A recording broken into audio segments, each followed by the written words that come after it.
Welcome to Married and Family Living with the Grasleys on 92.7 WSJF. Faith FM, a show focused on the domestic church, the family, which is the foundation of faith and spirituality. We hope you find our stories encouraging and helpful as we share our challenges of Married and Family Living. Hello, Linda. Hello, Alan. How are you today? Well, great. Got to spend the day with you. Well, it was a work-at-home day today, and yes, it was fun. Yeah. It was good. It's good. I like yelling downstairs, bring me up some coffee. So, all right. So what are we talking about today? We've... Well, you said it can't be Let's Get Real anymore. Yes. Part 4. So it's Trusting in God's Plan, Part 1. And then in parentheses on the script, it says, Keeping It Real, Part 5. No. That's what we got on the script tonight. Oh, yeah. Well, a lot of things have been coming to us about trusting God's plan. So we thought we'd give it a whirl. Yeah. So we cherry-picked quite a few. I've been listening to a lot of podcasts lately. I don't know why, but I have been this month. And right. We're cherry-picking a couple of things. And one of the things that's actually, this was on X or Twitter. Mm-hmm. Somebody posted this about Tom Brady. And, I kind of like Tom Brady.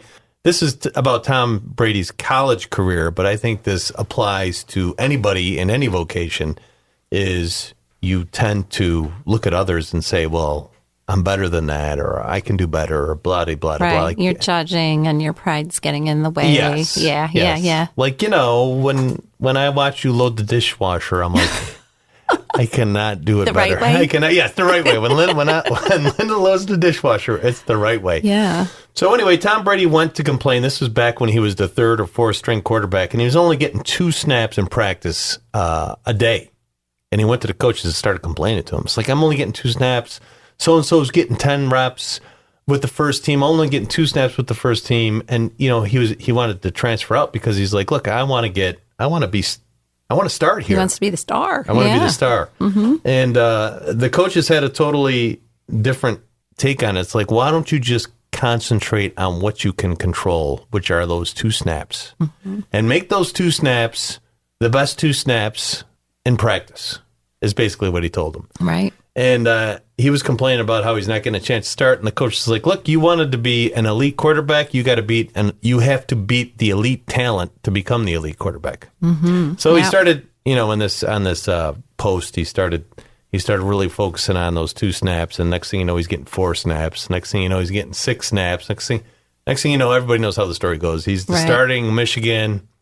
He gets drafted 237th, and he applied the same thing to the pros. So, while this is about sports, I think married people specifically, when I catch myself doing this, it's like I blame you for my failures. I mean, that's what we do, right? Oh, that's why my shoulders are so heavy. That's right. That's why my shoulders are so heavy.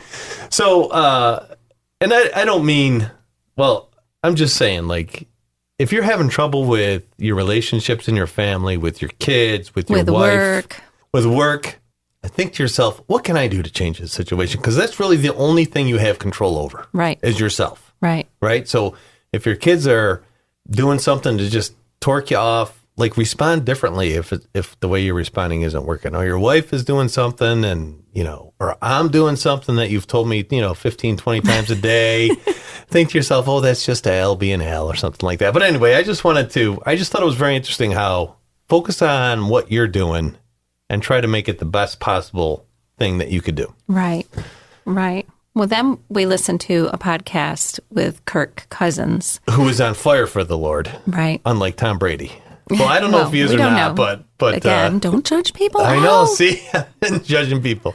Jumping already. But he had a couple of big setbacks in his life before he really, his parents were very faithful people. He was surrounded by his, faith and religion his whole growing up time. But when he was a little kid, he reached for a boiling pot of water on the stove and it dumped all over him. And he had some pretty serious burns. He was in the hospital for weeks for therapy. And yeah, he said he described it as being very painful, but he can't remember it because he was so young. Yeah, right. But he attributed that to his high threshold of pain in football. Like, I needed that. So right.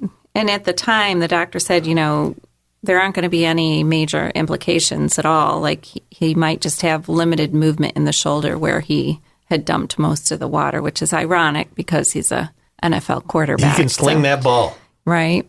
Oh, sorry. Yeah. So, and the next thing that happened to him is he was a junior in high school, and he was a quarterback for high school, and he never really moved up. Most professional athletes or most professional football players, when they're freshmen, they're playing with the varsity team. Yeah. But and he went like was the normal route. Yeah, he was never that kids. good. Right. So his junior year, he got to start as quarterback. He was all excited, and he broke his ankle.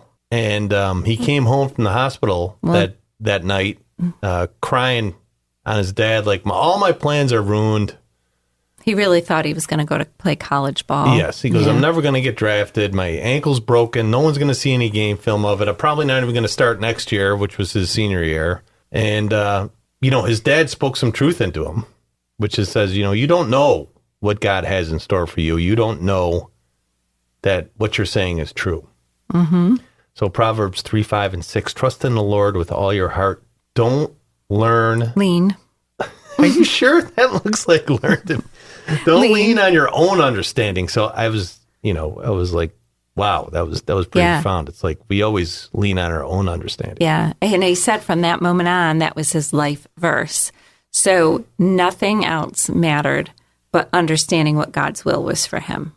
Yeah. That's all. He just trusted the Lord. So he's like, well, I'll go back and play ball if I can. And, maybe I'll get into college, maybe not. And as we know, it turned out it worked out the way he had hoped. But he got a scholarship for, what was the college? I can't remember. I want to say Michigan, but I'm not sure. I don't know. But anyway, he got a scholarship, and he said that college would have been his number one pick. And he got a scholarship for it, even though he had a broken ankle. Yep. So, well, he was healed by them, but still, like everything that he just had to trust. And so he surrounded himself with faithful people, both in college and then in the professional world. And he mentioned how there was a remnant of people there that he could surround himself with faith. There was always some people, five-ish people. Yeah, three or four people, and then they tried to go out and change the whole team. But that was very interesting. And the one thing I really liked is he has a Sabbath day because he plays on Sunday. He went through his whole routine. They have a prayer meeting on Friday, and lots of different something on Saturday. But he has a day Tuesday. I believe it's Tuesday, where he takes a Sabbath day. Right. And so he doesn't do any work. And his whole contention is God could do more with 6 days than I could do with 7 days. And I'm like, dang, that's awesome. Isn't it? Yeah. And I was I had a Sabbath day this Sunday, actually. Sunday, we did pretty good. Mm-hmm. Which was nice, but I still went up on the computer for a couple hours to do some stuff. But I know. It was very relaxing. Right. So, but then I was even more miserable on Monday because I had to go to work. You know what I'm saying? So I just thought the Sabbath day for a professional quarterback, you would think that they're just constantly devouring tape, devouring film. Right. He's like, I just took a break. But again, like trust in God's plan. That was his first thing, trust in God. Yeah. Well, and then, traveling back and forth to my mom and dad's, I've been listening to, I do Bishop Barron's Rosary, and I have it. I say the Rosary with Bishop Barron. Yes. So there was something about, before one of the mysteries, about Mary and Joseph finding Jesus at the temple, after those 3 days, and they were so worried and upset, what was that? Is that the Joyful Mysteries? Because I've never heard of those mysteries before until you brought that to my attention, because we always do the Sorrowful Mysteries on Tuesday night. So I don't know if that was the same thing, because I have the Annunciation one too, which would be joyful. But anyway, he was talking about his response was that he was there with the Father, and he's preparing for his calling, right? He was doing God's will. Yeah. So you have to think about, as a mom and a dad, you worry about what's going on with your kids, and it's another time that we really need to trust in the Lord all the time, helping our kids find their calling without imposing our will. Are you sure? Yeah. Because I kind of like imposing my will on my kids. Yeah. Well, I mean, we know Mary was with him every step of the way, right? Yeah.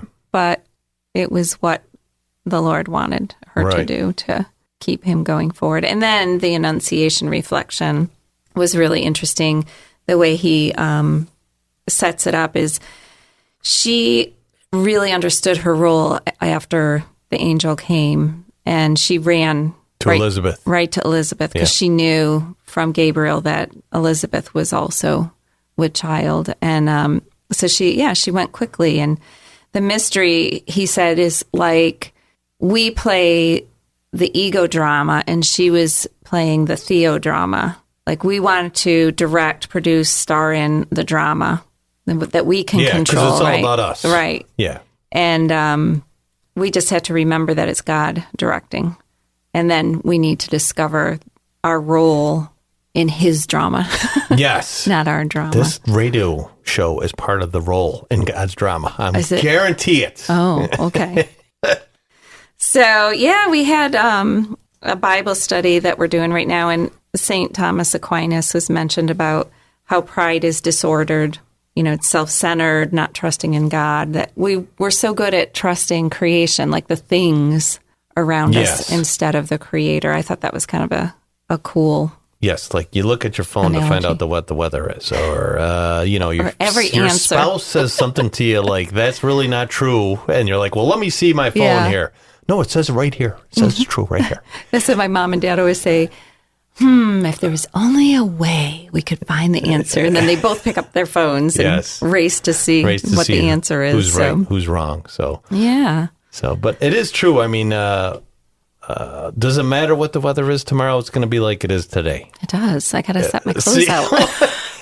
It's going to be kind of like today. It's going to be the same. It's going to be the same. It might rain. It might not. So you don't need to know. That's what I'm trying to say. I know. It's funny. Be surprised by God's creation every morning. Oh, my goodness. Look at the beautiful weather it is today. Yeah. All right. Exactly.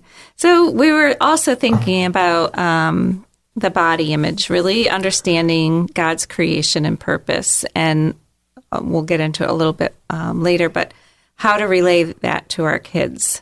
So we were saying that in Genesis, how Adam and his wife were both naked and they felt no shame.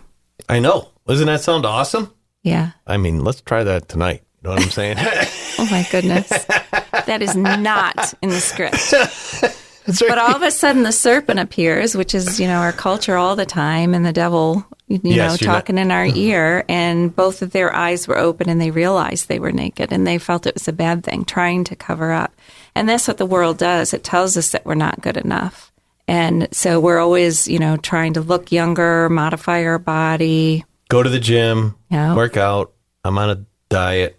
Stuff like that. Right? Like Tom Brady comparing himself. Here we're comparing ourselves versus really thinking about God's design. And how happy God is with you.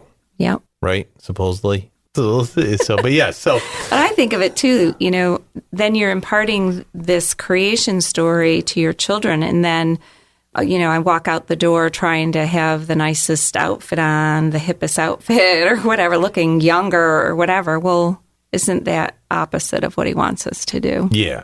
And I think, you could say whatever you want to your kids, but they're going to look at you and say, well, you're kind of you're not doing what you're saying you want me to do type of thing. Like they can pick up on the hypocritical tone of parenting pretty quickly. They can see right through that. They don't even need their phones for that. No.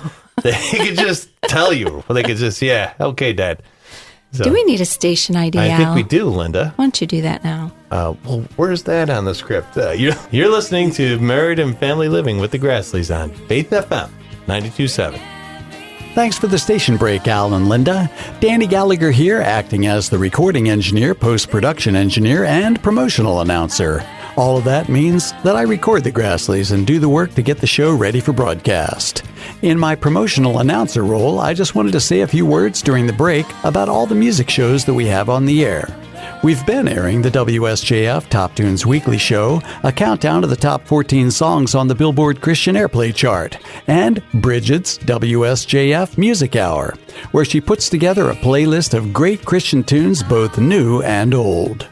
We've added another music show called A Song and a Prayer that is being produced and hosted by a new WSJF ministry team member, Annette. She chooses a few of her favorite praise songs and talks about the artists and songs and why she picked those particular praise songs for each show.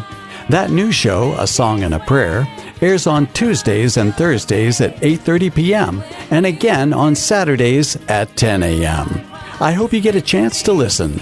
We're happy to have Annette on board as a new music show host and producer. That's it from me. Let's get back to the show. And welcome back. So recently there was a young father that asked the question, how do we convey the church teachings to our children? Yes, that was a good question. And we kind of told them what we did, which we had, what was the name of those books again? I found it, and I guess they're not at the library anymore. It was called God's Design for Sex. And there's a series of 4 books. They're ages 3 to 5, 6 to 8, and 9 to 13. And then there's teenagers one, yeah. And they've redone them. I found them. They're on Amazon. And they're really beautifully They're well done. Yeah. Age appropriate. Very nice. And then we did Passport to Purity with both our kids. Right. Which was a weekend getaway. I went with Matthew. Right. And that's the sex talks. That's what that is. Yeah. The thing about that is, well, I don't even know. They had the tapes. Oh, no, it was a CD. They were CDs. So you'd play it, and this guy would talk about sex, and then you could turn it off and say, do you have any questions? Yeah. And there are fun activities that you did, silly things. So, yes. That just make you laugh and enjoy each other. It was kind of easy because, I shouldn't say kind of easy, but if it's a little uncomfortable talking to your kids about that stuff. And they had the guy do it on the CD, and he hits everything. Like, you're not going to miss something. Like, I'd be afraid I was forgetting something when I was talking to him. So, right. But anyway. You hit all the hot topics there. That was a good. They have a new one too for a little bit older. I guess we did that about 13 for both kids. Yep. Passport to Identity, and that's Family Life has those. And then Focus on the Family. I noticed they have a new series of their own called Learning About Sex series. So, and then I was looking on, I think we've mentioned before, a website. It's a Catholic website about marriage, but it has parenting things in it too. They talked about a book in there called Made This Way, How to Prepare Kids to Face Today's Tough Moral Issues. And they're Catholic authors, 2 authors that talk about parenting style, trying to be authoritative, not authoritarian, but being firm, having rules, but also really teaching your child as they go along. Yeah, I think in too an that understanding way, not freaking out. You sure? I think there was some freaking out in the house, but I can't remember specifically. Yeah. Too, one of the things here, we're going through all this stuff, but it's important to just keep the conversation rolling. Like, have small conversations multiple times. Right. And a lot of these things, you can read to them, but also read for yourself so that you have more confidence. Like, one of the things we did was listen to a lot of podcasts and read books, maybe separate from each other, but then we come back together to talk about it so that when these things came up, we could be ready to talk to our kids. Yeah, you read it, and then you gave me the Cliff Notes. That was pretty much how I said, look at this page, read this page. Yeah. So, what was the book that we had Matthew read that thing? That was kind of, that had for the parents, for grammar school, for high school, like that. Just this week? Yeah. Yeah, this is the book I'm talking about, Made This Way. Made This Way. Yes, yeah, yes. So, again, age appropriate is so important. We're, hearing about a lot of parents that are concerned about books in the school and the public library. And, I believe that our kids, their innocence is taken away from them so quickly. But being prepared to address issues as they come, this book actually shows topics that you can talk with them when they're little kids, they called it, or big kids. Yeah. That's what I kind of liked about it. So right, and finding answers together. We don't know all the answers. We just don't. And I have my phone right here, Linda. Tell me what you want to know. We can look it up. Tell me what you want to know. If only there were a way. Yeah. But having a catechism in your home, we somehow lost ours, and a new one literally came today in the mail. I think I gave that catechist to, there was a Jehovah Witness that came by. And I said, we swapped books. I said, here, you read this and I'll read your material and stuff. So I never saw him again, though. Yeah. But anyway, Al. All right, and checking in with your priest. I mean, there's a lot of really hard topics, and we're very blessed to have Father John that has a pretty good understanding Yes, of a lot and- of things going on, and he knows how the culture is. Yes, he's very awake in the culture, and he's he'd be very helpful if you really have some serious questions. Mm-hmm. All right. Do we have something else to talk about on this subject? What is this trusting God's plans? So the whole thing is to trust in God. Right. Can I just say one more thing that I wanted to bring up? It's kind of... I guess so, yes. This was an inspiration to you. It was inspiring, and it was from an old post. Andrew Nellies gave me permission to talk about this tonight. So Andrew Nellies works here, and he is I think he's the assistant to the music director. Assistant to the music director. He posted a few years ago a picture of his ring finger, what would be his wedding finger, a string knotted on his finger. And he did it for two reasons. He first wanted it as a daily reminder, like a purity ring, a promise to save himself for his future bride. And the second was a symbol of a mission that he started with some friends to, I guess, really honor women. And he had a conversation with a good friend. A young woman said something that she feels like she needs to dress somewhat revealing to attract a man's attention. And so he and these other young men kind of had this pact to say that we shouldn't allow women to think that their body is the only thing we're interested in. We need to be interested in their character, their humor, their dreams, their passions, and their faith in God. And I just thought that was beautiful. Yeah, it was a long post. It was pretty heavy. And he said in this, a woman is God's greatest creation, and we should treat her as such. So for a young man, I was pretty impressed. And he is now engaged, which is so exciting. It is exciting. And she's a lucky lady. Yes, she is. So. But I know you really want to talk about Christmas. Well, I don't want to. We have a few minutes for that, yeah, right? Well, it is December. Actually, it's November, like 2 weeks before Thanksgiving, and they have Christmas music playing already on the radio. Well, they have Black Friday deals at Walmart today. Yeah. It was like before Halloween, they were having Black Friday deals. So, crazy. So I was listening to another podcast about Christmas, and it was like this woman said she really believed that the Christmas season was created for us to celebrate the joy of Jesus being born. Now, everybody doesn't really do that anymore. I mean, we're freaking out about our Christmas lists and how are we going to buy this, how are we going to buy that, but you know. That's good, Linda. Did you get all the shopping done with the Black Friday deals already? No. I barely have a list. Yeah. I'll get to it. It's all good. Well, our kids have been programmed to just be disappointed at Christmas, so it doesn't really matter what we get them. I was thinking about that though, because I mean nobody's immune from that.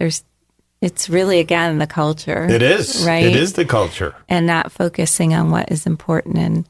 But there are some homeschool families that take Advent off. So I tutor some homeschool kids, and so we'll be done soon with school, which is such a blessing. Like, I'm not even worried about it. I'm like, I'll have that downtime to get nice gifts and be able to do some things that we want to hopefully bless other people outside of our family. And maybe.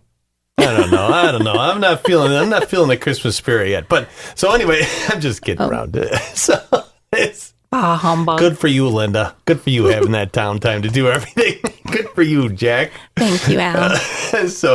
But this woman really just talked about how we get so caught up in all the stuff we have to do, and most of the stuff in this woman's example, the stuff that she was getting wrapped up in, nobody in the family cared about. Mm-hmm. And she would stress herself out about it. So I just want to encourage everybody to just soak in the season. Don't get stressed out. If you're really feeling stressed out about something that seems overwhelming, then just ask some people to help or don't do it. Right.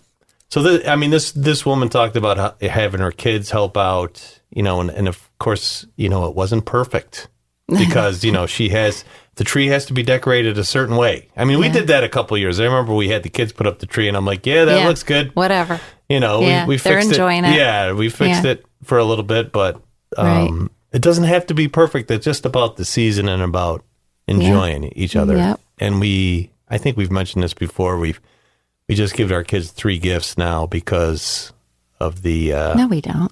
What? That's what you've been telling me this whole time, Linda. No, that's what Mom does. I only get 2 from your mother. Her gifts are always better than Santa's. Yeah, I only get 2 from your mother. Yeah. Yeah, that's no, right. No, I mean, we do. We have pared it down. The big change for me when I was in those stressed out years was the cards. I'm like, I'm done. I'm not doing them anymore. Oh, yeah. And then you had the brilliant idea of asking the kids, what do you love most about Christmas? If there was one thing you could do, and then that's all we did. Yeah. Like the things that they wanted to do. Right. And a couple the things we wanted to do. Yeah, the cards weren't important. We used to do cards before we even had kids. We used to do cards. Yeah. So then I just started, because Linda's like, I can't do these cards anymore. Well, the postage got so ridiculous, so I just sent a Christmas email out. Mm-hmm. Yeah. Which was nice. And I know you like to do that for your family and close friends, so that's fine. That was nice. Listen, I think that's about it, Linda. I think we're very close to being with the 30 minutes. Another half a minute or so. So we want to wish you all here at the Married and Family Living Grassley Family Show and Faith FM. Wish you a Merry Christmas. Merry Christmas. And please enjoy the season. And we'll see you next time when we talk about New Year's resolutions. It'll be great. Thanks for listening. Thanks to Al and Linda Grassley for their work to create the show content and act as our hosts for Married and Family Living. We hope you take advantage of all of the events at St. Joseph Catholic Community to help you in your Advent time of preparation for the Christmas season. Our regular weekend liturgical celebrations on Saturdays at 5 p.m. and Sundays at 8 and 10:45 a.m. and 5 p.m. should definitely help with that preparation.